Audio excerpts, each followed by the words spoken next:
हालानी reporter Imran Lashari. Mehrabpur में नौजवान इतिहाद पारा शहीद साफ़ी नसरुल्ला गडानी शहीद साफ़ी जान मोहम्मद महर जे नहा खून खिलाफ ऐं मौसम न्याणी प्रिया कुमारी जी वाजियाबी जे लाइ आबिद बग्गा चांडियो शाहनवाज़ सोलंकी आफ्ताब चाचड़ ऐं ॿियनि जी अॻवानी में हथनि में प्ले कार्ड खणी लाला फ़हीम चौक खां एहतजाजी रैली कढी अली चौक ते धाणो हणी सख़्त नारेबाज़ी कई। उन मौक़े ते आबिद बग्गा चांडियो ऐं ॿियनि ख़िताब कंदे चयो त सिंध में सरदारी भोतारी निज़ाम नासूर बणिजी वियो आहे जेको इंसानी जानियूं गिड़काए रहियो आहे।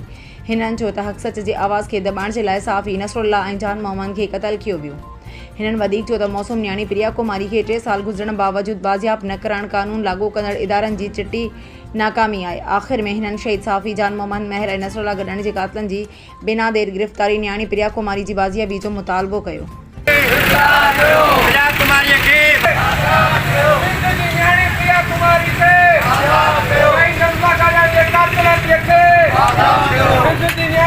कुमारी के